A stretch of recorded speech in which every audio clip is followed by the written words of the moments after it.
Muy buenos días. Gracias, señor presidente, por permitirnos el espacio en esta mañanera. Saludo a los compañeros del gabinete, a los compañeros de medios de comunicación y a quienes nos siguen desde sus casas. Vamos a presentar avances sobre la política de recuperación del patrimonio cultural encomendada por el presidente desde el inicio de esta administración. Por supuesto, ante la indignación que nos provoca que a nuestro patrimonio cultural se le ponga precio y se considere que nuestra identidad puede ser una mercancía o que pueda ser un elemento de ornamento en una casa, pues en estos casos de subastas se pierde el rastro de estos elementos de cultura y se pierde la posibilidad de conocer este patrimonio, reconocerlo, investigarlo y divulgarlo. Es muy importante, además de mantener siempre las denuncias pertinentes y el trabajo que se lleva a cabo por las instituciones, pues emprender un esfuerzo extraordinario. Así es que hicimos una cruzada ante la incrédula opinión de algunos, pero con la generosa complicidad de personas, comunidades e instituciones, y aquí agradezco de manera muy sincera a la doctora Beatriz Gutiérrez Müller por sumarse a Mi Patrimonio No Se Vende. Este esfuerzo ha ayudado a abrir conciencias de posibles coleccionistas, de coleccionistas que ya tenían patrimonio en sus casas, y la posibilidad de recuperarlo a México es el esfuerzo extraordinario que estamos haciendo. ¿Por qué recuperarlo? Paul Soyinka dice: se trata de la restauración de la dignidad, y justamente de la dignidad de aquellos que siempre han estado despojados y discriminados, de las culturas que han resistido 500 años, que están vivas y que merecen reconocerse en la grandeza de su pasado. El presidente nos encomendó también un trabajo en común a través de distintas instituciones: el Consejo de Memoria Histórica y Cultural de México, la Secretaría de Protección Ciudadana, de Seguridad y Protección Ciudadana, la Secretaría de Gobernación, la Secretaría de Relaciones Exteriores, de la Defensa Nacional, la Fiscalía General de la República, la Guardia Nacional, la Dirección General de Aduanas, por supuesto la Secretaría de Cultura y el Instituto Nacional de Antropología e Historia. A través de este trabajo conjunto hoy se dará otro resultado de este esfuerzo que detallarán el canciller Marcelo Ebrard y Diego Prieto. Esta política cultural de México ha merecido el reconocimiento internacional y será uno de los temas centrales de la próxima conferencia, la reunión de 193 ministros de cultura del mundo en México, que se realizará después de 40 años que no hay un diálogo así, en septiembre en nuestro país. El día de hoy se cumplen justamente 40 años. Y si me permite, presidente, compartirles, y les compartiremos a los compañeros un video que da cuenta de este trabajo, y le solicitaremos siempre sumarse a la campaña de Mi Patrimonio No Se Vende, se ama y se defiende. Es cuanto, presidente. Presidente, muy buenos días, compañeras y compañeros.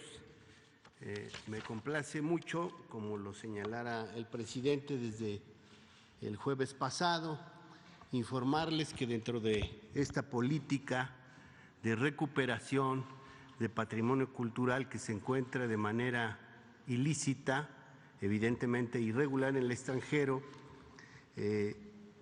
se ha obtenido un logro muy importante.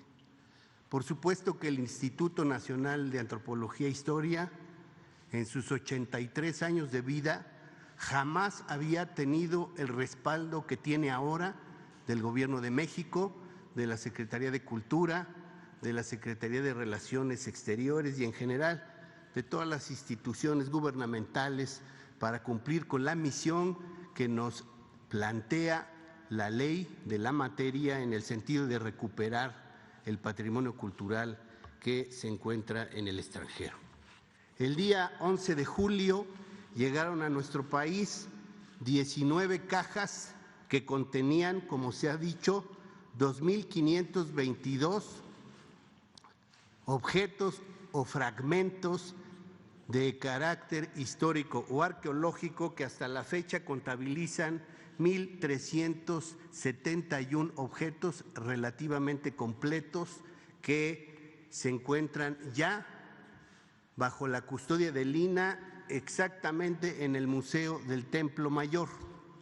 Informarles que a partir de hoy al mediodía, compañeras y compañeros de los medios y el público en general puede ir a observar, a apreciar una serie de vitrinas que muestran apenas una muestra de este patrimonio recuperado. En su inmensa mayoría, este patrimonio, que ya fue identificado de manera preliminar por el personal del Consulado General de México en Barcelona, claro, está con la gestión de la cónsul Claudia Pavlovich y la intervención muy destacada de una arqueóloga mexicana que trabaja allí en el consulado, Ana Goicolea Artiz. Hemos encontrado que la gran mayoría de las piezas proceden de la Cuenca de México. La inmensa mayoría corresponden a la cultura mexica. Encontramos, por supuesto, como lo han observado, muchas piezas que corresponden a lo que los arqueólogos consideran el complejo Azteca III.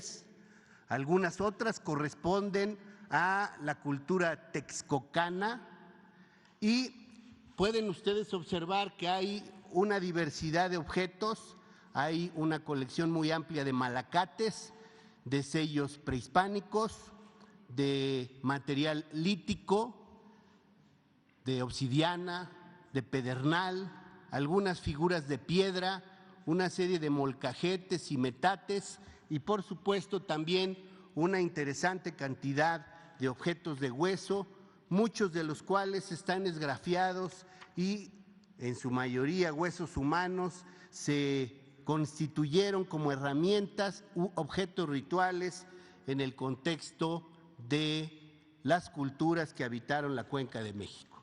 Pero también lo que es muy interesante observar es que encontramos una estratigrafía muy clara de todas las etapas culturales en la Cuenca de México. Hay objetos preclásicos de la cultura tlatilca, estamos hablando de los primeros siglos antes de nuestra era hasta el siglo III de nuestra era. Hay objetos de cultura teotihuacana que muy probablemente los mexicas recuperaron para volverlos a resignificar como objetos rituales. Hay una serie de objetos virreinales, muchos de ellos de fase muy temprana.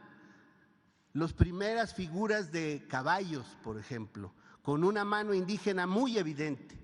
Figuras de jinetes montando a caballo, que nos habla de la enorme curiosidad que tenían los mexicas, los habitantes de la Cuenca de México, por el tema, evidentemente, de las figuras ecuestres. Hay angelitos y figuras ya con faldellines muy propios de la época virreinal, muchos de los cuales consideramos datan de los primeros años posteriores a la caída de México Tenochtitlan. Pero también encontramos objetos del periodo moderno, particularmente una serie de monedas que nos permiten ubicar que el coleccionista se fue haciendo una especie de estratigrafía desde el preclásico hasta el siglo XX.